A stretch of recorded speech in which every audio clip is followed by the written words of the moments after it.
रामनगर में मतन अपनी पत्नी और 2 बच्चों के साथ रहता था। उसका एक बेटा समीर और बेटी सोहा थी। उन दोनों भाई बहन में बचपन से ही बड़ा प्यार था। वो दोनों साथ में मिलजुल कर रहते थे। दोनों भाई बहन की ग्रेजुएशन पूरी हो चुकी थी। समीर एक बड़ी कंपनी में नौकरी करने लग जाता है। धीरे धीरे समय बीतता चला गया और अब सोहा के लिए घर वालों ने लड़का देखना शुरू कर दिया। काफी खोजबीन के बाद सोहा के लिए अर्जुन नाम का एक अच्छा शरीफ लड़का मिल जाता है। लड़का तो बड़ा ही समझदार लगता है और दिखने में भी अच्छा है। तुम्हारा क्या ख्याल है सोहा? सोहा शर्मा कर चली जाती है। सबको उसका जवाब मिल जाता है। फिर सबकी रजामंदी से उनकी शादी हो जाती है। सोहा के ससुराल में उसके सास ससुर नहीं थे, जिस कारण आते ही घर की सारी जिम्मेदारी उसने संभाल ली। इधर अर्जुन सारा दिन ऑफिस में काम करता और वहीं सोहा घर संभालती और छुट्टी वाले दिन दोनों मिलकर बाहर घूमने चले जाते। कुछ समय बाद सोहा ने एक प्यारी सी बेटी को जन्म दिया। उसके आने से उनका परिवार में खुशियां और भी ज्यादा आ गई। लेकिन फिर एक रोज अर्जुन की अचानक नौकरी चली जाती है और काफी ढूंढने के बाद भी उसे कोई दूसरी नौकरी नहीं मिलती। मुझे तो बहुत चिंता हो रही है जी। अब क्या होगा? घर का खर्च कैसे चलेगा? अब हमें अपनी सेविंग तोड़नी पड़ रही है। ऐसे ही चलता रहा तो हमारी सारी सेविंग ही खत्म हो जाएगी। तुम देख तो रही हो सोहा, मैं अपनी पूरी कोशिश कर रहा हूँ कि मेरी जल्द से जल्द कोई नौकरी लग जाए। मैं अपने भाई समीर से इस बारे में बात करती हूँ। अब वही हमारी मदद कर सकता है। सोहा समीर को फोन करती है और उसे सारी बात बताती है। सच में भाई, हम बड़े परेशान हैं। काफी समय हो गया इनकी नौकरी ढूंढते हुए, लेकिन इन्हें कोई नौकरी नहीं मिल रही। डोंट वरी दीदी, मैं पूरी कोशिश करूंगा कि जीजा जी की नौकरी लग जाए। तुम परेशान मत हो। ये कहकर समीर फोन रख देता है और अगले दिन अपने बॉस की कंपनी में बात करता है, लेकिन वहाँ कोई वैकेंसी नहीं होती। फिर वो अपने दोस्तों को फोन करता है, लेकिन कहीं से भी बात नहीं बनती और आखिर में समीर सोहा को फोन करके कहता है, दीदी, मेरे जीजा जी के लिए कई जगह बात की, लेकिन कहीं भी बात नहीं बनी। वो क्या है ना कि इस वक्त कहीं भी कोई नौकरी नहीं है। अच्छा, अब इन्हें मजबूरन कोई छोटा मोटा मजदूरी का काम ही करना पड़ेगा। वैसे दीदी, अगर किसी भी तरह की कोई जरूरत हो तो आप बिल्कुल भी मत शर्माना, आप मुझसे बेझिझक कह देना। अब अर्जुन को मजबूरन ही फैक्ट्री में मजदूरी का काम करना पड़ता है, लेकिन उसकी सैलरी कुछ ज्यादा नहीं होती, जिससे बड़ी मुश्किल से घर का खर्चा चल रहा था। उधर समीर का प्रमोशन हो जाता है और उसकी माँ समीर के लिए लड़की देखने लग जाती है। फिर एक अमीर घर की लड़की सोनाली को समीर पसंद आ जाता है। वो इस शादी के लिए हाँ कर देती है और जहेज में समीर के लिए 60 लाख रुपए, एक गाड़ी और जरूरत का सारा सामान लेकर आती है। शादी के कुछ समय बाद एक रोज सोहा समीर को फोन करती है। भैया, अर्जुन जी को काफी कर्ज हो गया है। वो फैक्ट्री में ओवर टाइम करके भी इतना नहीं कमा रहे। मुश्किल से 13,000 ही बन पा रहे हैं। अब तो मेरा घर चलाना भी मुश्किल होता जा रहा है। क्या तुम मुझे 25,000 रुपए उधार दे सकते हो? दीदी, मैं कुछ देर में ही तुम्हारे अकाउंट में 50,000 डलवा दूंगा। थैंक यू भैया। एक तुम ही तो हो जो बुरे समय में हमारी मदद कर रहे हो, और एक इनके सभी रिश्तेदारों ने हमसे मुंह फेर लिया है। जब ये अच्छा कमाते थे तो सभी रिश्तेदार इनके आगे पीछे घूमते थे, लेकिन अब तो इनको कोई भी नहीं पूछता। अरे दीदी, घबराओ मत। आपको जब भी पैसे चाहिए हो आप बस मुझे बता देना। ये कहकर समीर फोन रख देता है, जबकि पीछे खड़ी उसकी पत्नी सोनाली को ये बात अच्छी नहीं लगती। वो नहीं चाहती थी कि समीर दहेज में मिलने वाले पैसे या अपनी सैलरी में से अपनी बहन को कुछ दे। फिर वो समीर से तलाश करना शुरू कर देती है। आखिर जरूरत क्या है तुम्हें अपनी बहन को पैसे देने की? जब देखो बार बार उसका एक ही रोना लगा रहता है। मुझे तो ये लगता है कि सब झूठ मूठ का नाटक करती है वो, ताकि तुम उस पर तरस खाकर उसे पैसे देते रहो। अच्छे से जानती हूँ मैं, उनकी नजर 60 लाख रुपए पर है। तुम अपनी जबान पर लगाम लगाओ। जीजा जी की नौकरी जाने के बाद उनके हालात खराब हो गए हैं, इसीलिए वो मुझसे मदद मांगती है। और अगर ऐसे में मैं उनके काम नहीं आ सका तो मेरा भाई होना ही गलत है। तुम ना सच में बड़े ही भोले हो। अरे तुम्हें अपनी बहन की चालाकी समझ में नहीं आती? वो बस तुम्हें लूट रही है। तुम्हें ये सब बोलने से पहले मेरी बहन के बारे में 1000 बार सोचना चाहिए। और हाँ, मैं उन्हें पैसे दहेज में मिलने वाले पैसों से नहीं दे रहा, बल्कि अपनी सैलरी से देता हूँ। अब तुम अपने काम से काम रखो और इन सब में ना ही पड़ो तो बेहतर होगा। समीर सोनाली की बातों को नजरअंदाज कर देता है। ऐसे ही समय बीतता चला जाता है। एक रोज सोहा अर्जुन और प्रिया के साथ अपने मैके आती है। सोहा तो अपनी भाभी से अच्छे से बात करती है, लेकिन सोनाली उससे उखड़ी उखड़ी रहती है। और कुछ देर बाद सोनाली सबके लिए नाश्ता बनाती है। वो सब नाश्ता कर रहे होते हैं। अर्जुन की प्लेट में रखे 3 पराठे वो पहले ही खा चुका था। एक और पराठा लेने के लिए जैसे ही वो प्लेट की तरफ हाथ बढ़ाता है, तभी सोनाली गुस्से में बोलती है, मैंने आपके लिए 3 पराठे बनाए थे जो कि आप खा चुके हैं। अब ये पराठे समीर के लिए हैं, वो आकर इन्हें खाएंगे, आप इन्हें हाथ मत लगाइएगा। ये सुनकर अर्जुन शर्मिंदा हो जाता है और उसकी आंखों में आंसू आ जाते हैं। बहू, अगर मेरी प्लेट में भी पराठे कम पड़ जाएं और मेरा और खाने का मन हो तो क्या तुम मुझे भी ऐसे ही मना करोगी? नहीं माँ जी, आपके लिए मैं और बना दूंगी। तो फिर तुमने दामाद जी से ऐसा क्यों कहा? वो हमारे मेहमान हैं। अब तुम समीर के लिए 2 पराठे और लगा दो, ये दामाद जी खाएंगे। सासू माँ, पराठे सच में बहुत ही अच्छे बने थे, बस इसीलिए मेरा और खाने को मन था, लेकिन अब मेरा पेट भर चुका है, मुझे नहीं खाना। बेटा, मैं सोनाली की तरफ से माफी मांगती हूँ, अब तुम ये पराठे खा लो ना। अपनी सास के बार बार कहने पर अर्जुन वो पराठे खा लेता है। उधर सोनाली गुस्से में रसोई में बर्तन फेंकने लगती है। तभी समीर बाहर आ जाता है। माँ, ये रसोई में बर्तन फेंकने की आवाज क्यों आ रही है? आपने सोनाली से कुछ कहा है क्या? अरे नहीं भैया, वो क्या है ना कि भाभी की तबीयत थोड़ी ठीक नहीं है, इसीलिए वो बस गुस्से में है। ओ अच्छा, चलो कोई बात नहीं, वो खुद ही ठीक हो जाएगी। सोहा कोई भी बात समीर तक नहीं आने देती, लेकिन सोनाली की ये बात अर्जुन के दिल पर लग चुकी थी और उसने सोहा से घर वापस चलने के लिए कहा। मुझे लगता है हमें घर चलना चाहिए सोहा, हमारे यहाँ रहने से सोनाली का काम बढ़ गया है, चलो वापस घर चलते हैं। फिर वो दोनों वापस अपने घर आ जाते हैं, लेकिन अब उन्हें समझ आ गया था कि पैसे की क्या कीमत है। अब उन दोनों ने दिन रात मेहनत करके अपने लिए नौकरी ढूंढी और अब उन्हें बड़ी कंपनी में नौकरी मिल गई। अब अर्जुन के साथ साथ सोहा भी नौकरी करने लग पड़ी थी। धीरे धीरे उनके हालात ठीक होने लगे और अब वो लोग भी अपना जीवन खुशी से जीने लगे। करिश्मा की मम्मी का बार बार फोन आ रहा था कि वो किस वक्त मायके आने के लिए निकल रही है।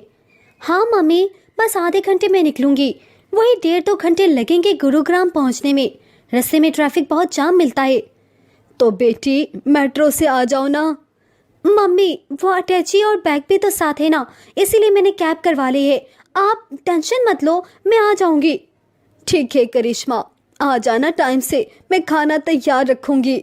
करिश्मा मायके जाने की तैयारी करने लगती है। पिंकी और बबलू की गर्मियों की छुट्टियां थी, इसी वजह से करिश्मा कुछ दिनों के लिए मायके रहने जा रही थी। मुझे ऑफिस के काम के लिए ना जाना होता तो मैं तुम्हें गाड़ी पे छोड़ देता, पर बहुत अर्जेंट मीटिंग है आज ऑफिस की। वैसे भी बीच में मैं मिलने आ जाऊंगा, और बाकी तो मम्मी के घर रहकर आ जाओ, फिर हम बच्चों के साथ घूमने चलेंगे। करिश्मा खुश थी कि वह बहुत दिनों के बाद मायके रहने जा रही है, पर जब वो मायके पहुंची तो उसकी भाभी मीरा घर पर नहीं थी। नानी माँ, मुझे मैंगो शेक पीना है। नानी माँ, मुझे मैंगो खाना है। हाँ हाँ बच्चों रुको, मैं अभी तुम दोनों के लिए मैंगो भी लाती हूँ और मैंगो शेक भी। मम्मी, भाभी अपनी मम्मी के घर से कब तक वापस आएंगी? बस आने ही वाली होगी, मैंने उसे बता दिया था कि तुम आने वाली हो। अभी करिश्मा पूरी बात भी नहीं कर पाई थी कि उसकी भाभी मीरा अपने 2 बच्चों पूना और सनी के साथ आ जाती है। अरे माँ जी, फ्रिज से सारे आम काट के अपने बेटी को ही खिला दिए या फिर 1-2 छोड़े भी हैं? कैसी हो करिश्मा? भाभी मैं ठीक हूँ, वो बच्चे मैंगो की जिद। हाँ हाँ, आम का सीजन है और बच्चे अपने मामा के घर आए हैं तो आम तो खाएंगे ही ना। ये देखो, मम्मी ने पके हुए चौन से आम खाने को दिए हैं, पूरे 5 किलो हैं। अब देख लो, पिछली गली में मेरा घर है, फिर भी मम्मी पापा मुझे सामान देते ही रहते हैं। मैं भी कुछ ना कुछ लेकर ही जाती रहती हूँ, कभी खाली हाथ नहीं जाती। मीरा, करिश्मा भी आम और लीची लेकर आई है, फ्रिज में रख दिए हैं। अच्छा किया। वैसे भी आप कुछ दिन तो यहीं रुकोगी ना, तो बच्चे तो कुछ ना कुछ खाने को मांगते ही रहते हैं। अच्छा, मैं ये आम फ्रिज में लगा कर आती हूँ। मीरा किचन में चली जाती है, पर करिश्मा उस वक्त गुस्से में थी। मम्मी, यही वजह है कि मैं यहाँ आना पसंद नहीं करती हूँ। मेरा तो मन ही नहीं कर रहा था कि मैं इस दफा छुट्टियों में मायके आऊँ। सुधीर तो बोल रहे थे कि कहीं घूमने चलते हैं। मैंने ही उन्हें मना कर दिया कि नहीं, पहले मैं कुछ दिन मम्मी के घर जाऊंगी, फिर उसके बाद घूमने जाएंगे। बहुत बड़ी गलती कर दी जो मैं यहाँ पर आ गई। अगर भाभी का यही रवैया रहा तो फिर मैं कभी नहीं आऊंगी मैके। अरे अरे, मीरा की बातों पर ध्यान न दिया कर, वो ऐसी ही है, उसे समझ नहीं है कि कब क्या बोलना चाहिए। और ये घर मेरा है, तेरी माँ का घर, क्योंकि मैं अभी जिंदा हूँ। तू अपनी माँ के घर आई है, आराम से यहाँ रह। आज अगर तेरे पापा जिंदा होते तो तेरे आने पे पलके बिछा देते। करिश्मा जब देखती है कि उसकी माँ की आंखों में आंसू आए, इसीलिए करिश्मा उस वक्त चुप हो जाती है और बात को बदल देती है। अरे मम्मी छोड़ो ना, भैया को फोन मिलाओ, उसे कहो कि मेरे लिए बंगाली रसगुल्ले लेते आए, बहुत मन कर रहा है। तभी करिश्मा का भाई आ जाता है। अरे मुझे पता था कि तू आने वाली है, इसलिए मैं आते हुए हलवाई से बंगाली रसगुल्ले लेता आया हूँ। ये ले पकड़, तेरी पसंद के बंगाली रसगुल्ले, वो भी छोटे वाले।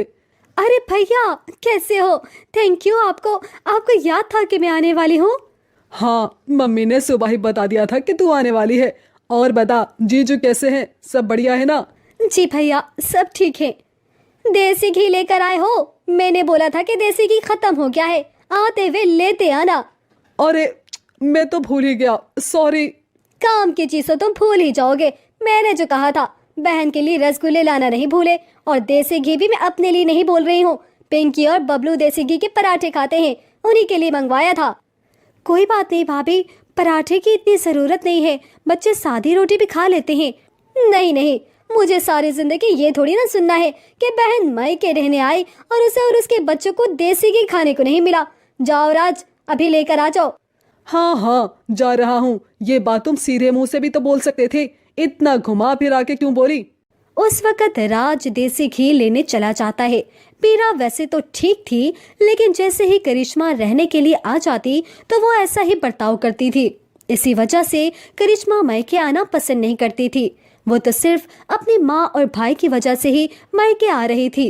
माँ, इतना याद रखो कि मैं बस आपके और भैया के मुंह को ही यहाँ आती हूँ, वरना भाभी से तो मुझे कोई उम्मीद नहीं है। करिश्मा का अपने मायके में मन ही नहीं लग रहा था, क्योंकि उसकी भाभी बहुत ही बुरा सलूक करती थी। एक दिन सब लोग घूमने के लिए मॉल चले गए। पापा, हमें गेम खेलना है। हाँ पापा, चलो ना गेम खेलते हैं। अभी नहीं बच्चों, थोड़ी देर में चलते हैं, थोड़ा मॉल में घूम फिर तो लो।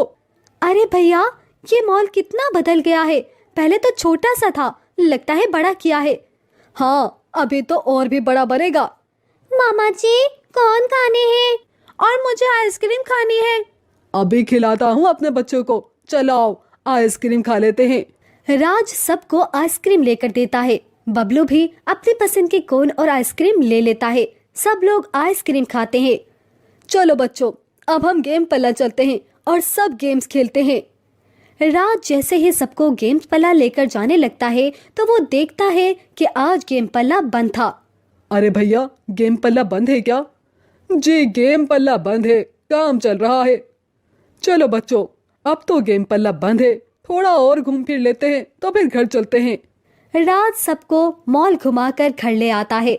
घर आकर मीरा गुस्से में अपने कमरे में चली जाती है और राज से बुरी तरह से लड़ने लगती है। मीरा, तुम फजूल की लड़ाई लड़ रही हो। मैं लड़ाई लड़ रही हूँ? ये लड़ाई तुम्हारी बहन और उसके बच्चों की वजह से हुई है। तुम्हें जब पूना और सनी ने बोला कि पापा गेम पल्ला चलो, तो तुमने उनकी बात पर ध्यान नहीं दिया, और जब तुम्हारी बहन के बच्चों ने कोन और आइसक्रीम की फरमाइश की तो तुमने फौरन खरीद कर दे दी। तुम्हारी बहन तो चाहती यही है कि हम दोनों की लड़ाई हो। वो आती है और हमारे घर में कलाह छिड़ जाता है। चुप रहो मीरा, करिश्मा सारी बातें सुन रही होगी। उस पे क्या गुजरेगी, कभी सोचा भी है तुमने? करिश्मा इस घर की बेटी है, मेरी बहन है। अगर तुम्हारे घर में तुम्हारे साथ ऐसा हो तो तुम पे क्या गुजरेगी? थोड़ा होश में आओ, तुमने आज बहुत बोल दिया है, बस अब और मत कहना। करिश्मा सब कुछ सुन चुकी थी। कुछ देर बाद जब मीरा शांत हो जाती है, राज भैया, पूना और सनी की बात सुधीर जी ने स्कूल में कर दी है। आप फिक्र मत करो, अब उन दोनों का एडमिशन भी पिंकी और बबलू के स्कूल में हो जाएगा। छुट्टियों के बाद आपको एक फॉर्म फिल करना है, बाकी सारी बात सुधीर जी ने कर ली है।